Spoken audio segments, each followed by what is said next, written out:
సార్లు ఎగరబెట్టి నున్నం చేసి ధాన్యం మంచి ఎఫెక్టివ్ స్టాండర్డ్ ధాన్యం తెస్తేనే ఈ సంవత్సరం ఆర్ఎంసీ పొందడం జరుగుతుంది. లేదు అంటే ఇబ్బంది అవుతామని కానీ అందరు 2-3 సార్లు ఎగరబెట్టి జాగ్రత్త చేసి ఇది ఉన్నారు. అలాంటి దాన్ని ఇంకా అక్కడికి తీసుకెళ్ళిన తర్వాత స్టాండర్డ్ మంచి ధాన్యం కూడా లెస్ చేస్తున్నాం. ఇప్పుడు ఇక్కడ బండి వచ్చింది, అది చెక్ చేయడానికి ఎవరు లేరు, అది పెంచడానికి జాగా కూడా ఏర్పడలేదు. ఇక్కడ 6 సొసైటీలకి ఈ మండి పోషిస్తున్నారు. ఈ 6 సొసైటీల రైతులు ఇక్కడికి వస్తారు. ఇక్కడ ఏ బయట ధాన్యం ఇక్కడ పెట్టుకోవడానికి సదుపాయం ఉండాలి, ఆ స్టాండర్డ్ సదుపాయాలు లేదు. సెక్యూరిటీ అవసరం ఆ ధాన్యానికి.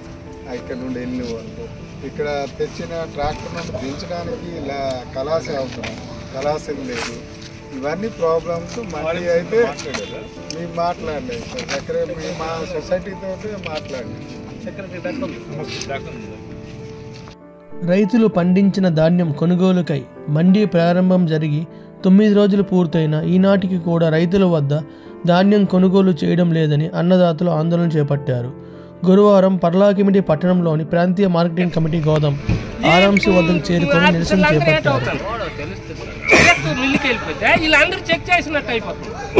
కానీ ఎక్కడ తీస్తే మేము వాళ్ళు వచ్చిన వరకు కాయాలి. వాళ్ళు ఎప్పుడో వస్తారు, లేదు వాళ్ళు చెక్ చేసుకోవచ్చు, మేము ఓకే. కానీ బండి ఎక్కడికి వచ్చినప్పుడు ఆఫీసర్లు ఎక్కడ ఉండాలి. ఘటనా స్థలానికి అధికారులు చేరుకొని రైతులతో మాట్లాడి ధాన్యం కొనుగోలు సక్రమంగా చేపడతామని హామీ ఇచ్చారు. ఈరోజు గత జనవరి 7న ఈ మండి ఓపెన్ అయింది. ఇది ఆర్ఎంసీ గౌరవంలో పెద్ద ఆడంబరంగా వేదికలు వేసుకొని అందరికి చెప్పారు మేము అన్ని వ్యవస్థలు చేస్తామని. చూసినప్పుడు ఒక్కటి కూడా లేదు. మీరు చూడండి, కెమెరా తిప్పిసి చూపించుకోవచ్చు. ఒక్క ఆర్ఎంసీ కానీ ఈ గోడంలోన మండి పాయింట్ లాగా ఎక్కడైనా మీకు అనిపిస్తుందా? ఏమీ లేవు. ఎక్కడ పడితే అక్కడ ఓపెన్గా ఉన్నాయి. ఇక్కడ పశువులు వస్తున్నాయి, క్రికెట్లు ఆడుతున్నారు. తీసుకొస్తే మన రైతులు జడుస్తున్నారు. మన తీసుకొచ్చిన ధాన్యాలు ఏమవుతాయని దానిపైగా వీళ్ళు పంపించేస్తున్నారు డైరెక్ట్ గా మిల్లర్ దగ్గర. మిల్లర్కి వెళ్ళిన వెంటనే వీళ్ళు ఏదైతే 80 కేజీలు బస్తాలు తీసుకెళ్తే దాని మీద వాళ్ళు 2 కేజీలు వేసి 4 కేజీలు కట్ చేస్తున్నారు. అదొక పెద్ద భయం వాళ్ళకి. అది వదిలేసి మొన్న గవర్నమెంట్ ముఖ్యమంత్రి గారు వచ్చారు, కానీ ఇప్పుడు దాకా ఏమి కూడాను దాని మీద ప్రకటించలేదు. ఏదైతే వాళ్ళకి చేస్తానన్న ఎఫెక్టివ్ కొంచెం తగ్గిస్తామన్నారు, నష్టపోయిన ధాన్యాల మీద కూడా ఏదో ఇస్తామన్నారు, ఇవి కూడా ఇప్పుడే ప్రకటించలేదు. ఇవన్నీ పెద్ద సమస్యలే ఉన్నాయి. ఇవి వదిలేసి బ్యాగులకి నెక్స్ట్ మన ట్రావెలింగ్ ఛార్జెస్ ఇవన్నిటి మీద కూడా ఏవి డిసైడ్ చేయలేదు.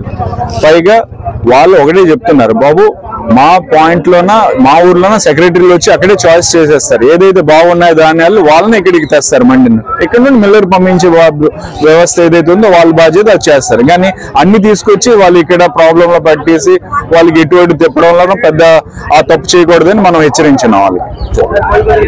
ఈ రోజు రైతులు వచ్చి ధర్నా చేయడం కారణము లేకపోతే ఇక్కడ జరిగిన గొడవ విషయంలో చెప్తాను. ముందు గవర్నమెంట్ ఇచ్చిన వాదా తప్పిపోయారు.